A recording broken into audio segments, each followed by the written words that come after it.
When I learned of my wife's illness, I made a promise to myself. I would take care of her. And I want to outlive her by one day and accomplish that goal. That's where I'm at right now.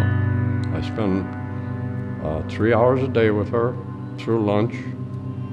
It's a way to spend time with her, quality time with her, and help in some small measure with the nursing staff here. Because Bonnie is unique in that she likes to sit down, take a mouthful of food, and get up and walk around.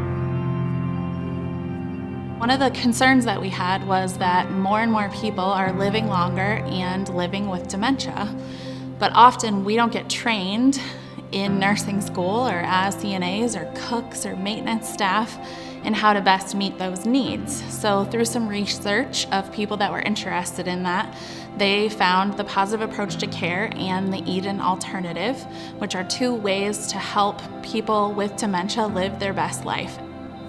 It was very apparent that it was going to cost some money to get that training here. And so the Lutheran Foundation, with their focus on spirituality and mental well-being, it seemed like a perfect fit to go to them with our grant cycle and talk to them about this vision that we had, that we could give better care if our staff was trained more appropriately.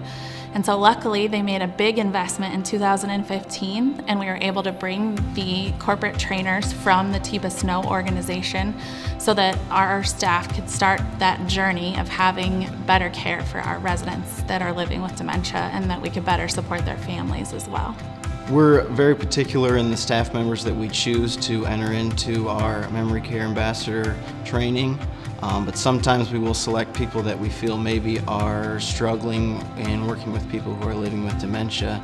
And so a lot of times those people will come with a lot of frustrations and a lot of anxiety about they don't feel like they're accomplishing their tasks or doing their job in the best way that they can. And it's always very satisfying to be able to sit down with them for just a few hours and give them very practical, easy to use tools that can then improve their outcomes really just immediately after the training. Go where they're at, do what they do, and I think the biggest change for all of us, nurse-wise in memory care, it's not about times anymore, it's not about med-pass times, it's not about a get-up list like we've done for years. Now it's about who they are, what they want to do when they want to do it. So it doesn't matter if I give a pill at 9:30 in the morning or 6:30 in the morning. I'm giving medicine all day because some of them sleep till 9, 10, 11. So the whole idea is their home, their life, do what they want to do when they want to do it. And I think my biggest challenge has been to try and figure out not only what stage or condition they're at in their dementia process, but what motivates them, what's stimulating them that day to drive what behavior that we're trying to help them with. Because it's not their fault. Most of it's how we react to it. I see smiles more often than I saw in the earlier experience. And I attribute that to the very special and devoted people that make Lutheran life what it is. I couldn't ask for them to be more considerate and devoted to her attention. It's almost like she's the only one there. That's not true, but that's how I feel, the way they treat her. I have to try to walk in their shoes and not try to reorient them to my world. I need to go to their world. A lot of times we have a tendency to forget that just because they have dementia, they don't understand, so we ignore them. But we shouldn't be ignoring them. We should be including them in everything.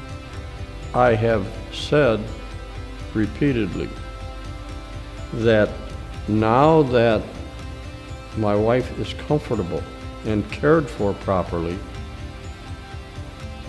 if I were not able to complete my goal and outlive her by one day, I'm comfortable with the fact that if I'm not here, I might just as well be given the care she's getting at this facility.